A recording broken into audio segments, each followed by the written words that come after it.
Wow, it's been a long time. It has been a very long time. So, what am I doing today? Well, you can pretty much guess. Yeah, so I ended up finding a gem of a CPU. I'm not exactly sure how this ended up working out for me, but um, to cut to the chase, someone that I have dealt with before with PC parts was trying to get rid of their system, and I offered him a downgrade on his chip depending on if it had a good SP rating or not, because it wasn't selling on the site we all use in our country. And yeah, it ended up falling in place that I ended up giving him some money, not a crazy amount. It was a amount I could afford to upgrade my chip that I bought last year. And yeah, it's pretty much exactly what you expect the outcome to be. Although I did find some new findings that might be of use to some of you guys. That's why I'm going to speak about it. That's why I'm making these videos, is because hopefully it can actually present you with some useful info that maybe you wouldn't find by scouring. Maybe like if you could find on OCN, but there's a lot of forum pages to sift through on there. I don't know why I'm stuttering with that word. There are a lot of forum pages to sift through, which there are. They are like fucking... They're like, if you go on any of the forums for DDR5 or 1200Ks and stuff, it's like 160 pages at least, dude. It's ridiculous. Like, you can't find jack shit in there, dude. Like, damn it. But, alright. Can I make a second one? Yes, I can. Perfect. Okay. So, I try to get these as one-to-one as I could, but I couldn't really, because obviously each chip has a bit of variance. Now I will say that I'm not 100% certain if this is the max it can do, but burn test was fucking glitching, and I guessed 4.0 and 4.2 and 5.2 at this voltage, and I was like, I think it'll stick. It's stuck, and I was like, there is... So first of all, 5.3, not a fucking chance. That's not happening. That's not happening for daily. I would... Yeah, I could maybe daily 5.3, but it's going to be like 1.39 volts or something like that on this chip, which I don't really feel like doing. And with regards to equals and ring, first off, they don't do much to performance. They both kind of do nothing almost to your overall like scores and gaming. When I say nothing, I mean like the difference between like 4.3 and 4.6, maybe like on 4.5 on a ring. So like, let's say you could do 4.5 ring, which is very hard to do, by the way. That and 4.2 like I have here, it's like, fuck it, dude. It's not gonna matter much. 4.0 equals versus like 4.1 you could maybe get. I mean, fuck it, dude. Like, again, it doesn't really matter. And as I always say, like, if you have some inherent headroom that you just kind of baked into your overclock because you didn't actually minimize voltages, that's fine, because all it's going to mean is, like, if temperatures go up a bit, or like if just whatever happens, we'll have a slightly higher supply there, so that, if you're not on the edge of the overclock stability, like, you have some headroom, so it's always good. Although this is definitely not like a very, like, that's not a large amount of headroom. I mean, I don't even know if I could drop the voltage. I don't even know if I can raise any of these. So, yeah, I would say this is pretty much maxed out. But let me not beat around the bush too much. So, alright. I have Notepad here to make this a bit more simple. Or just so you could look at. So, well, they're both 1200Ks, let's be honest. So, let's just forget that. I'll just make sure we have the important details here. Can I make a table? Yeah, I can make a table. I don't know. Fuck it, dude. Okay, so this is SP81, 91P, 62E. Now, funny thing about this is, notice how, like, my two chips, the next one is SP96.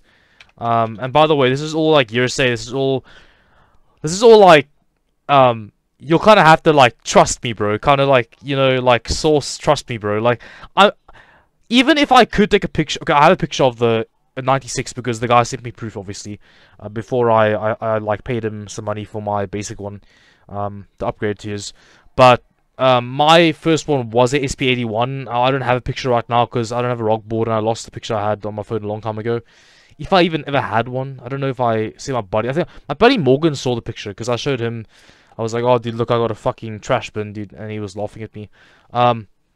Yeah. So, the funny thing is, this is 106p, and then this is 78e. So, like, notice how this one is exactly 10 below the peak core rating, and this is exactly 10 below the peak core rating. Actually, it's kind of rare I got these two chips. Like, it's actually very rare, because how they work out, apparently, you take P plus E, so it's P star 2, oh no, that's gonna be, yeah, I think that's correct. Whatever, fuck it, I'll just do P multiplied by 2 plus E, and then this in a bracket. I can actually put those in brackets too. So we'll do like that. Yeah, I can do math. Okay, so there we go. So it's P core score multiplied by 2 plus E core score, and then that whole thing by 3. So calculator should be 91 times 2 plus 62 divided by 3. Fuck, man. Why did I do that? I pressed equals again, sorry. Wait. No. Plus 62 divided by 3. There we go. So 81.3 recurring. And then the other one is 106 plus, or times 2 plus 78 divided by 3. And there you go. 96.6 recurring. So yeah, yeah, pretty much like very rare that I got like a perfect, like a perfectly, I think it's like symmetrical, kind of like perfectly scaled chip. Yeah, this is basically like if you added like, so I added 15 SP points, and then like this was the literal like conversion. So it's like they took my silicon and just like scaled it better. Fucking, I don't know, dude. Whatever. Anyway, so the actual results are what's important here. So first of all, I'm gonna explain something. So why am I using two different stress test tools? So Y-Cruncher has this built-in stress test, which is actually extremely fucking heavy.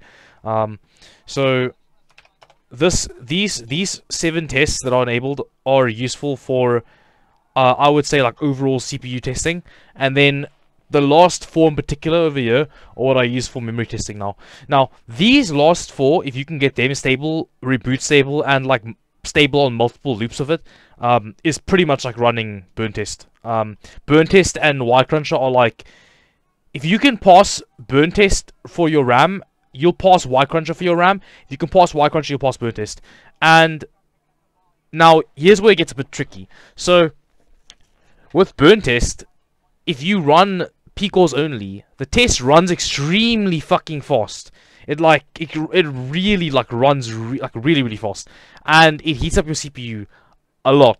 And you actually end up finding that you'll pass Y-Cruncher easier with P-cores only than burn test. In fact, you might not pass burn test after passing Y-Cruncher, but Y-Cruncher is a very heavy test. So why is that weird? Because if you try Y-Cruncher with the E-cores enabled, you'll not pass Y-Cruncher, but you'll pass burn test. So it's a fucking weird one. Now, you could technically have a profile that runs on both. So let's say you had a P-core profile that could run on both. The problem is that you're going to be running a really high voltage to pass burn test if you're testing your P-core profile, that compared to if you just ran Y-Cruncher. If you're trying to stabilize an E-core profile like I have right now, like the one I'm currently running, I'm not saying this is my daily yet because I like the AVX512 profiles, but this is what I'm running right now. By the way, I'll do Y-Cruncher again with my new chip, but not right now. I want to get some new RAM first. I wonder if I should show the RAM I'm getting, but I don't think I can. Fuck it. Yeah, it doesn't matter. No one watches my videos. Who cares? Yeah. So, if I was being like viewed by most East Africans, I would probably not make this entry into the video because this is like a compromising thing for me. But I'm just gonna show you guys because it doesn't really matter. Where is it now? I'm just gonna say DDR5. There we go. Okay. So I don't know what the fuck I was doing, to be honest, but I stumbled across Clev DDR5 on EVTech, and I was like, wait a minute. I was like, I could have sworn I saw Clev on a QVL say they were Hynix ICs. Lo and behold, the only DDR5 Clev make are Hynix. Dude, and they literally tell it to you, advanced tech of Hynix chips, and they just mention it here and here and the pictures, and I'm just like, no fucking way. They're selling real Hynix for 5.5 grand, and then on OCN, dude. Oh my, bro, I go to OCN, and I'm looking at this shit, and I'm like, wait a minute. I think I found Shuggy Lover. So our man Shuggy Lover, dude, is running the fucking ICs, bro. He's running the DIMMs. Like, hold on, where is he? Hold on, I have to find his post. If you want to fucking daily something sick, and you want to, like, you know, if you want to steal some OC settings, or like steal some tips on what hardware to buy, fucking take this guy's, dude. Literally, like, this dude's daily profiles are ridiculous, and like this dude's, like, all the results he gets are insane. I want to find. Here we go. So wait, no, man. Up there. Up there.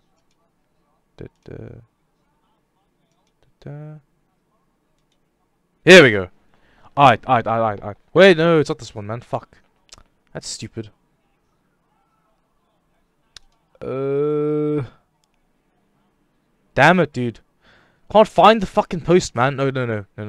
Don't give up. I have to show you guys this because this is important. Is it this one? Man, fuck, man. Where is it? Where is it? Where?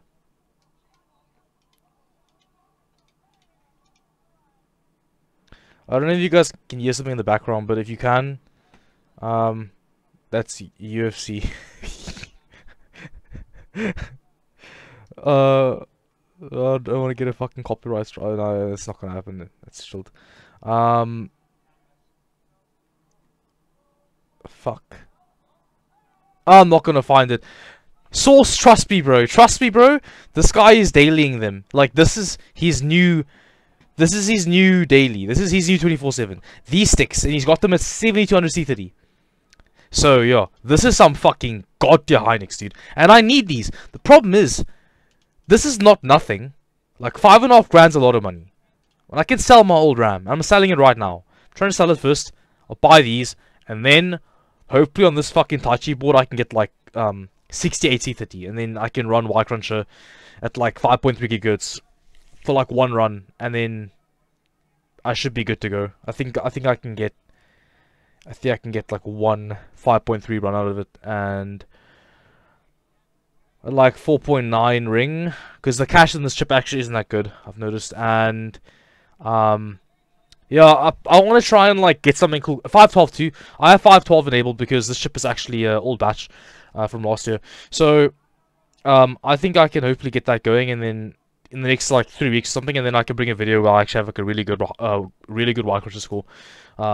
Finally getting some decent numbers, maybe, because I know I seem like a very, like, I don't seem like I'm very good at this, but I'm okay at this. Don't worry, you can take my advice.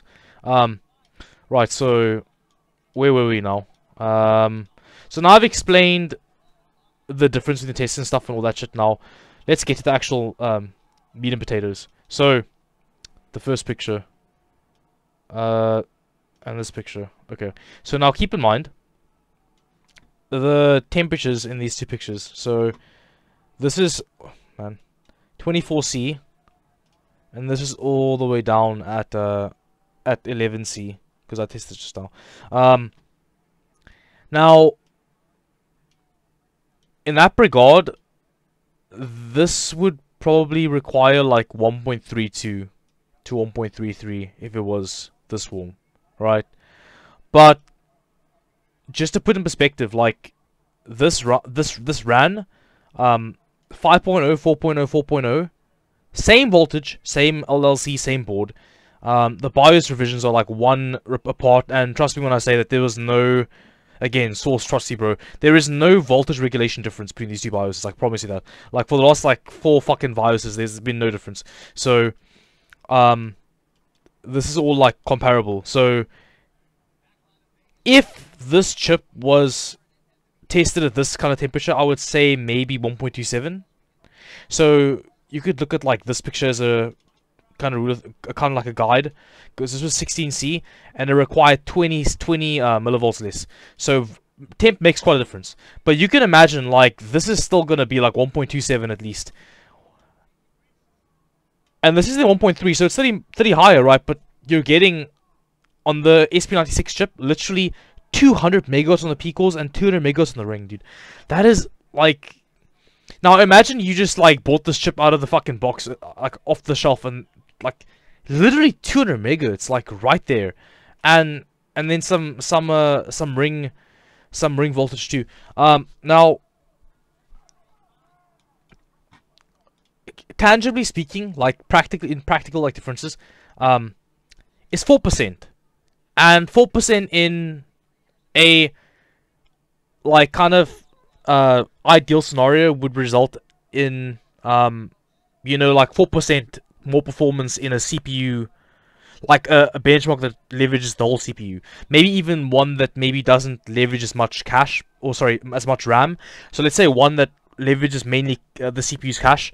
That kind of scenario where it's just in the CPU will reflect the difference between the P cores and the ring more favorably, because of the fact that the cache is the ring, and well, the L3 is the ring, and it's faster, and the memory itself is not the bottleneck, because otherwise there would be like some, well, I guess then in that regard it's like the RAM, if it stays the same speed, then it doesn't matter. So okay, fair enough.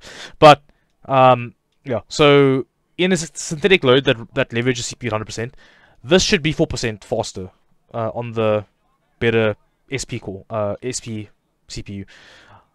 In gaming, you could expect maybe like 1%, 2%. So really, like, in terms of gaming, like, are you actually gonna miss this performance? Probably not. Even at like 400 FPS. So let's say 400 FPS. Let's say it did like a 1.5% improvement, which is pretty fair.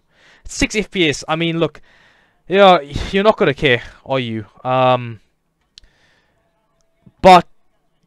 it's kind of like wild to think that like this is the difference in like a good bin and a really like mediocre bin. And I mean, this is not even like a horrible bin, because it's 91p, so it's still like a decent-ish bin.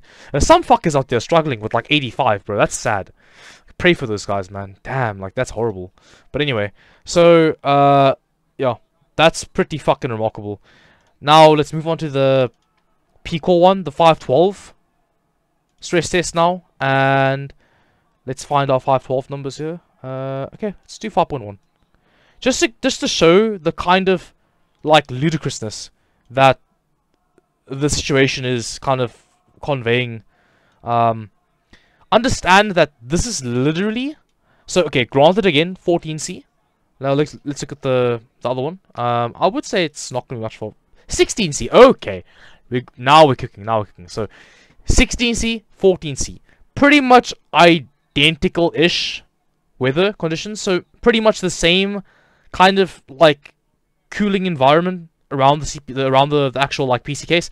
So the actual air temperature shouldn't be like much different in these two testing scenarios. So I would say these are pretty much like 1-to-1, more or less. And let's take a look. So we're talking 1.4 volt set, LLC2, same as the other one.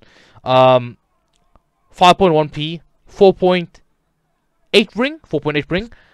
It passed this rev test, exact same I'm going to show you just now, and literally, dude, that's running at like 98 degrees at max on like maybe the BBP test, because of the small 50 size, all cache here by the way. And yeah, so it's that's quite a large amount of voltage. I don't know that I would daily this. I don't know that I would recommend dailying 1.4 volts, and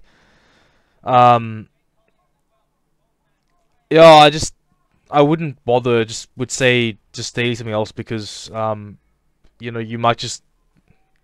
I mean, there's nothing inherently wrong with it. It's just like, you know, do you really want a daily 1.4 volts? I mean, I don't know. I don't particularly like the idea of daily 1.4 volts. I would rather do 1.35 or less. But then again, it's just a number. It's not like it's gonna, you know, magically kill the CPU. It's just a number, but whatever. So again, I think this was XMP2, wasn't it? Yeah. So I tested both at XMP. There was no RAM adjustments. It was just the basic XMP profile, and that actually is a good thing, because now it even gives you more of a one-to-one comparison. Again, same set of tests, same ones. This was 3 loops. This was 3 loops, and then there was an extra one here, but forget about that one. So 3 loops. What I recommend as a minimum, and you know, I think 3 loops is fine, because I think if you pass 3 loops, you pretty much know it's stable. You're never gonna crash in like a normal, even like a high-low scenario on your chip. And I like 3 loops because it's like half an hour, and I don't want to run my CPU at like fucking, you know, 300 watts for like more than half an hour, right? Well, this is not 200 watts, but like, you know, 250 watts, or even like whatever, and at like, you know, 80 degrees even. Well, this was in like the 60s. This was in the 90s, but this was like 67. So it's fucking ludicrous. I wish I had left this on the actual like desktop to give you an idea, but dude, 75C is the highest core temperature on a 5.1 gigahertz overclock. Like, that's fucking wild. On a 12900K, the chip that everyone says is so fucking warm and so fucking power hungry. Dude, 75C, bro. In Y Crunch, a 512 test, bro. Like, yeah, ludicrous.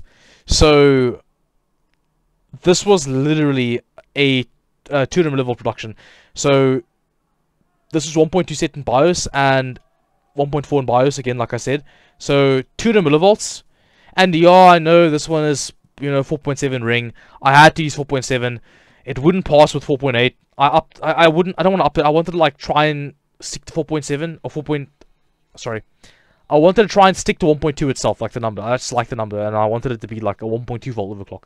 And 4.7 worked, so you can pretty much assume that, you know, this is completely one-to-one. Almost same ambience, same RAM settings. Yeah, I mean, this is like, it's crazy, like 200 millivolts. Now, bear in mind, the reason why this one requires so much voltage is because when you get to your kind of curve, like your curve of how efficient silicon is, like, as the silicon gets more stretched to its limit, you need more and more voltage, and it's kind of like it exacerbates the jumps. So this chip is perfectly capable of 5.1. It's really fine with 5.1. This one does not like 5.1. So as a result, this one's going to end up running 5.1 much lower than you would even expect it to, because of how high above this chip's kind of like threshold this is, right? It's way above it, and you can see the result in the, you know, temperatures and set voltage and everything. So yeah, it's kind of crazy to think 200 millivolts is what you're pretty much guaranteed if you go up 10 peak core points, or 15 peak core points. Sorry, yeah. So 15 peak core points, you could assume at around. So this is 16. This is 16. This is 14 on the right. You could say, let's say on average, at 15C ambient, 15 peak core points will net you around 200 millivolts less voltage. So yeah, I mean, that sounds pretty much like what I'm seeing, and it's pretty wild. Now that you know that, you know, let's just get to what I achieved with this chip.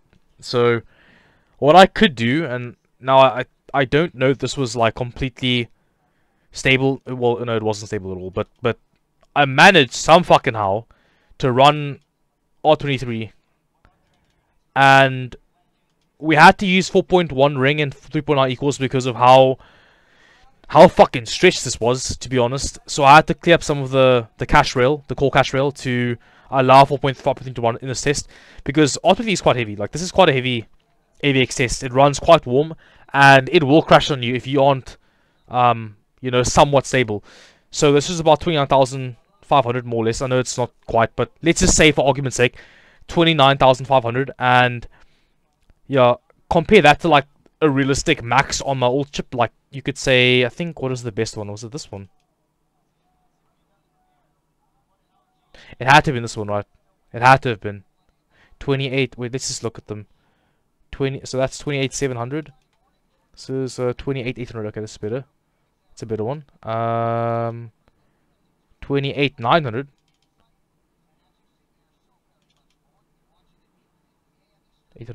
Okay, so let's say this one. So 28,900, and this is about 29,500. So not huge, right? And you would expect more out of 5.3 gigahertz, but I'm thinking this is probably more due to the heat, because I've noticed that when your chip isn't running cold enough, and let's say when it's not stable at all, because I think this was stable. Yeah, this was stable. So actually, I might try and run R23 just now with this current profile, because 5.2, 4.0, 4.2 might end up scoring higher than this one, and that would all be in clock stretching and temperatures. And I'll try when this video is done, but I'm gonna guess it won't actually make a difference. I'm feeling it might just end up being like 29,300, and that would tell you there just isn't much scaling between like jumping P-core clocks when you're running warm already. I think maybe if I actually cooled this down, it would run with a higher score, even though like, how do I describe this? This was warm too, because this was on the old chip, so this wasn't like a low voltage, this was like a high voltage. This was like 1.35 still. This was, again, very warm. So this ran 90s. This one I'm gonna run just now, probably 90s again. So the problem is not really the fact that the P-core clock isn't like affecting the score. It's more that the P-core clock will affect the score at a more significant level if you cool it down enough, because I think that these chips just don't score as high in these heavy benchmarks when you have them way too warm. I say that because a lot of guys online have higher scores, and you notice that they're always running custom loops, and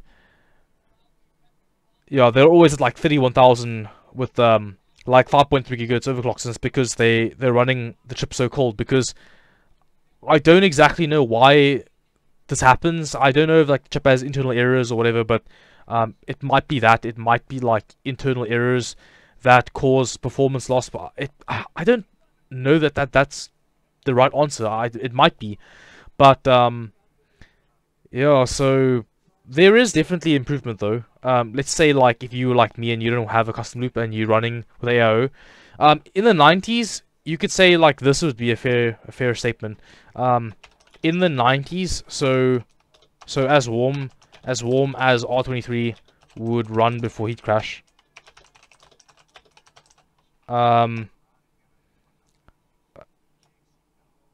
You know, 15 SP points would be around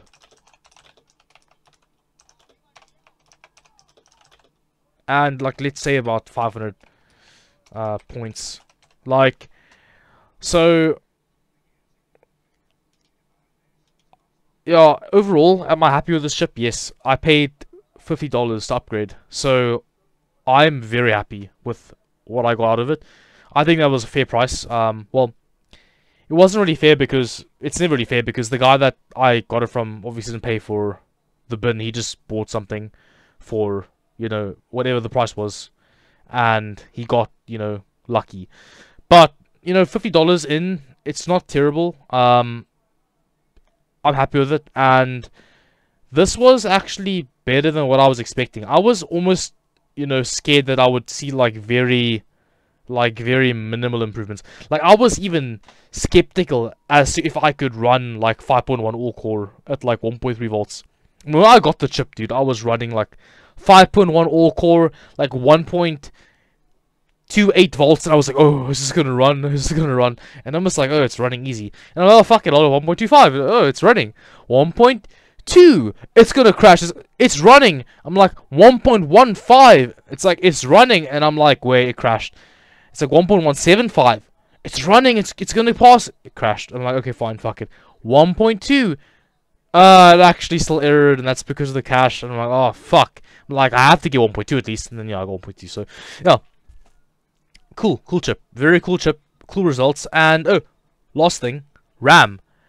Yeah, funny enough, so Eagle's lab had a whole thing about like IMC comparisons and shit, and again, I feel like this was a very rare like kind of thing I found. Old chip is new chip. With this RAM kit, pretty much no change in TX or transmitter or drive voltage.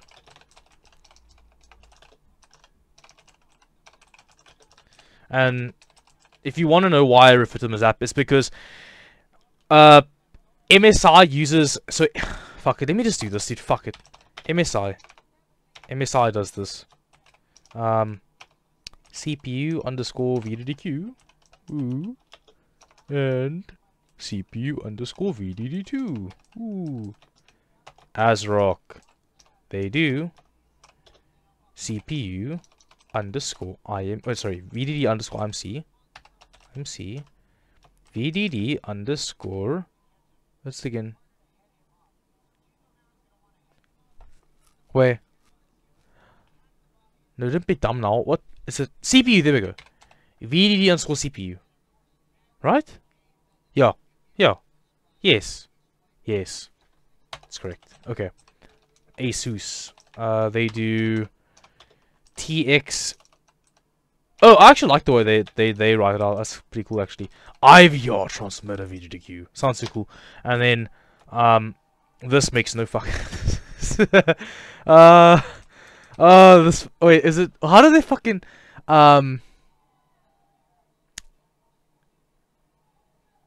do they call it IMC VDD? Oh, bro. Yeah, there we go.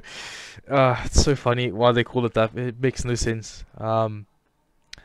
Gigabyte are pretty like straight. They're just like fuck it. They're just like I think theirs is TX VDDQ, right?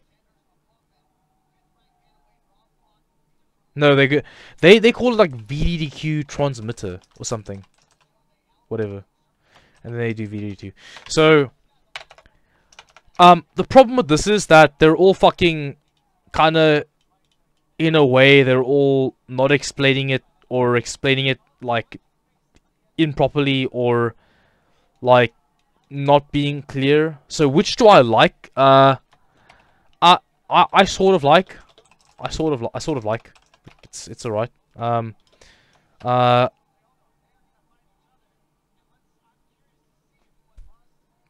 like, but probably confusing.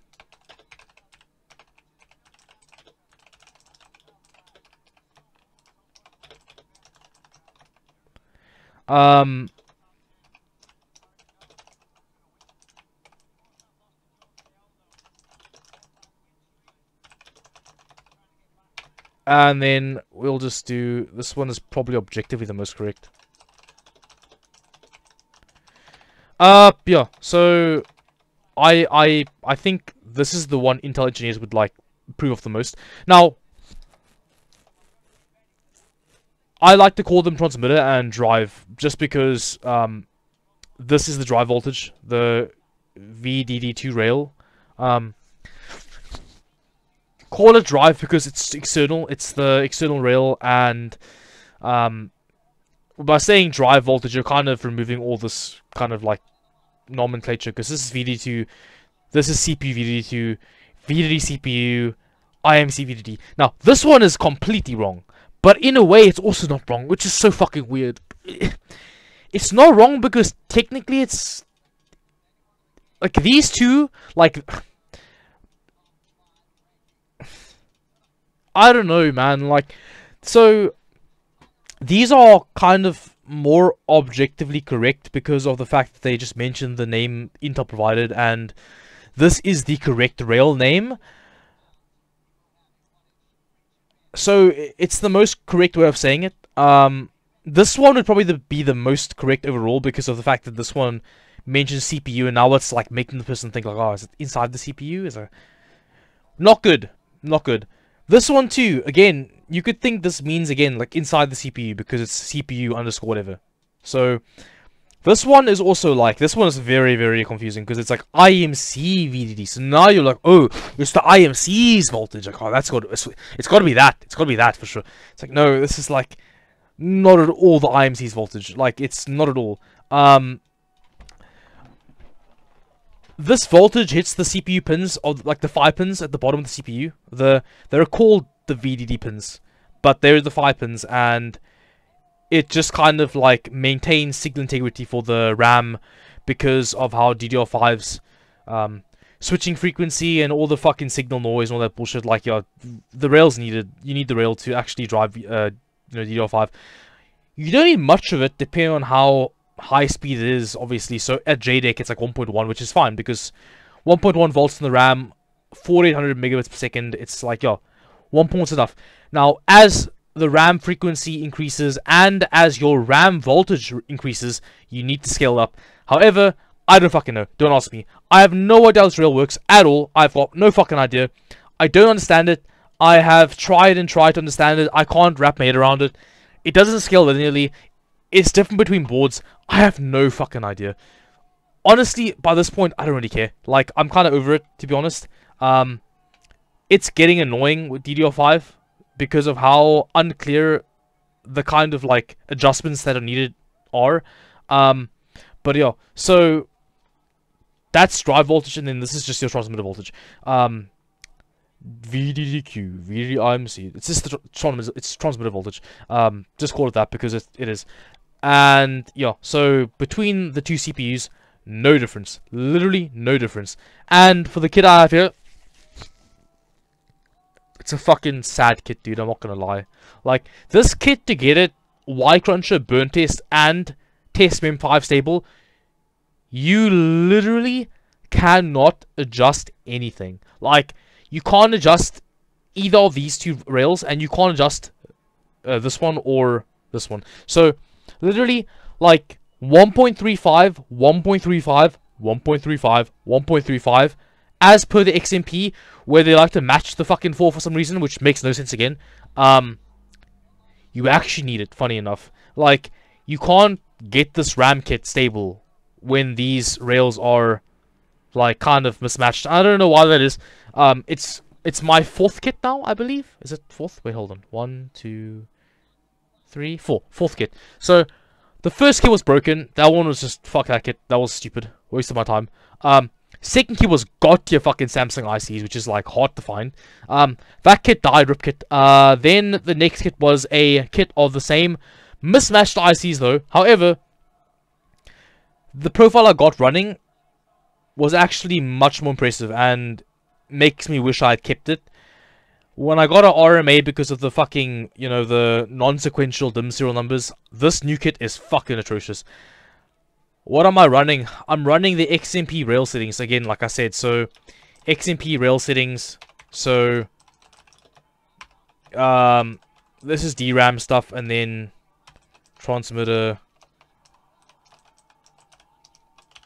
and then drive. All 1.35 XMP settings, and the overclock looks like this, and it looks like this both ways on both the configurations. So this was on the old stuff, wasn't it? Wait, no, it'd be this one. Date 9th, perfect. Old stuff, and then let's say new stuff here. Okay, so that's why I say retest. So no, why is it? Oh, fuck it, I'm stupid. I'm so dumb. What's happening? Let me check behind me real quick. Why is there like shouting? Is someone getting beat up? Damn. Rob Font's pressing. He's pressing Vera. Go Font. Okay, anyway. So, yeah, the only overclock who turns around to watch a UFC match. Anyway, so as you can see, they both passed TM5 and they both passed the Y Cruncher stuff that I mentioned you should use, and the temperatures are not too far apart. Like 15 and 19 is not like terrible. It's a fairly reasonable like difference in temperature. And you know, like, you could see the settings are identical more or less. Like, yo, this one is like slightly tighter actually. As you can see, like, this is actually slightly tighter, like very slightly tighter.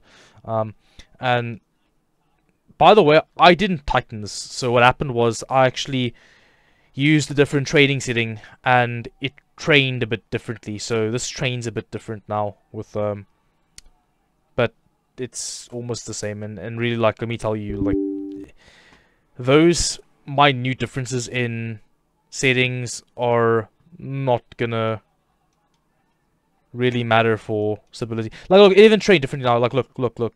Right now, it trained to 64 again. So, yeah, it doesn't really matter that much, though. It's not gonna matter for like daily use. It won't make a difference. But I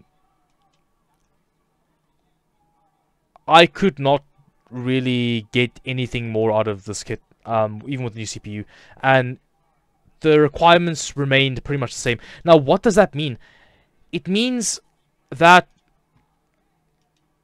you probably, like, the IMC probably doesn't actually make much difference, believe it or not. Someone mentioned that they believe that it's going to only influence the max boot speed and, like, the amount of voltage required to run, like, certain settings. So, like, let's say you get to really high DDR5 data rates. The guy proposed that he thinks that you might start struggling above, like, 6800, and then that's where you'll see, like, the actual variations. And you know what? I think he might be right. I think that between 7,000 and 10,000 is where you'll actually start to see 12900K chips start to differ in how the IMCs kind of, like, get on. I think anything reasonable, it's like you're pretty much gonna have no variation. What does that mean? It means if you have bad OC results on your RAM,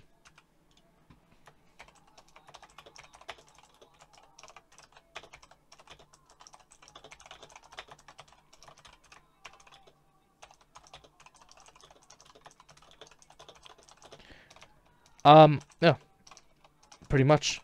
Now, on DDR4, however, that's not the case. Some chips can and cannot boot above 4000. So, DDR4, some 1200Ks cannot go above 4000 megabits per second, gear 1. And some can do all the way up to 4200. But most can't. But that's a very real, tangible, reachable limit. With DDR5, most people aren't even going to be running 7,000, sorry, or like 7,400, 7,600. Most people can't even run it. Most people don't own Apexes. Most people don't own enough Apexes. Like, you would need a handful of Apexes. Like, you would need a handful.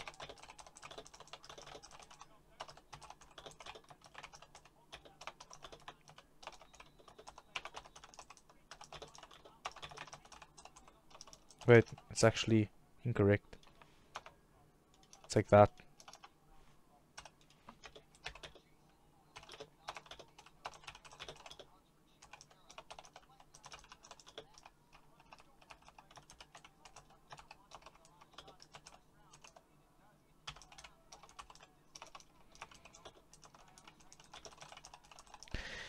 And this very factor is why thus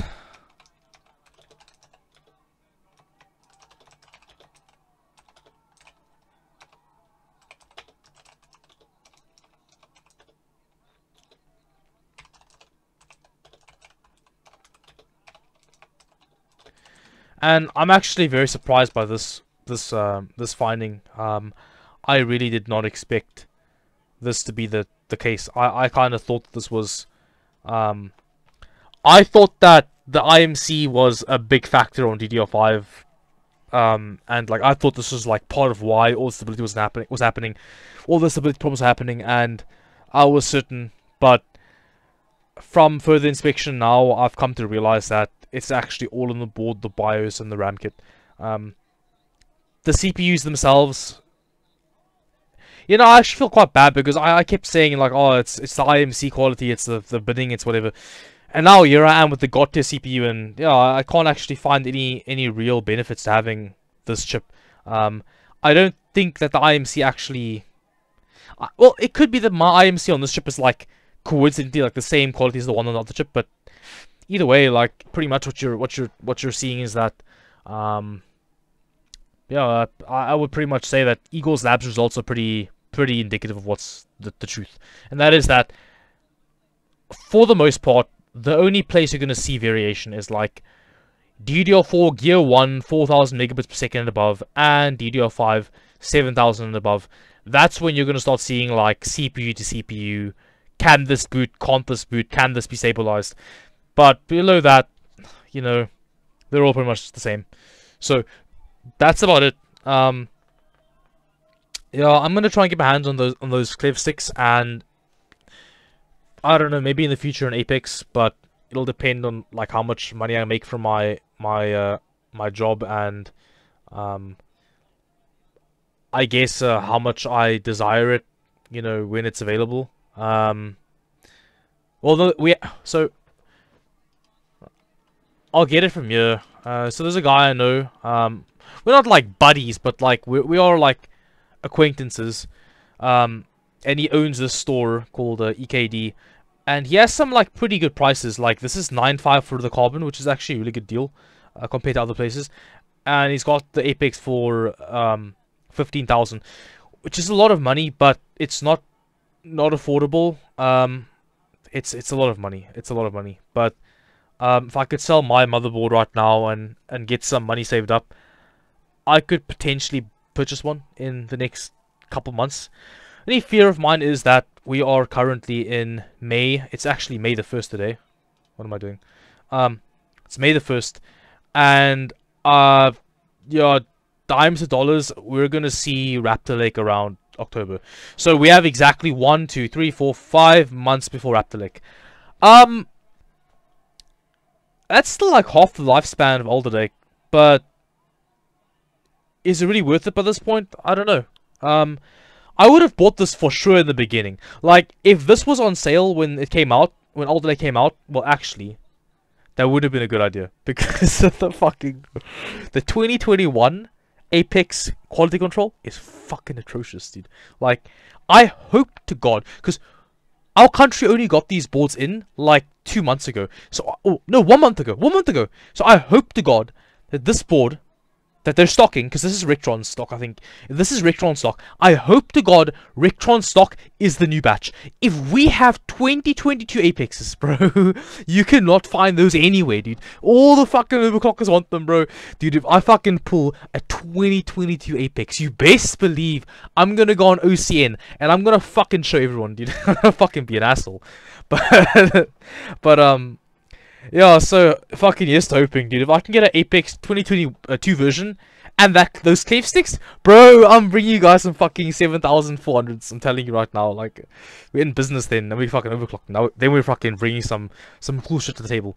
However though, this daily is pretty fucking sick. Let's be honest, like 5.2, 4.0, 4.2, 1.3 volts, burn test stable. That's pretty fucking sick. Like, let's be honest. Like on an AIO, come on now. On an AIO, like. It's a pretty good daily. But yeah, I'm gonna try and get those Y Crunch results in a few weeks once the kit, I get the kit. And then maybe I can get an Apex, even take the kit further. But yeah, so hopefully this wasn't too long. But it's been me, and yeah, cheers guys.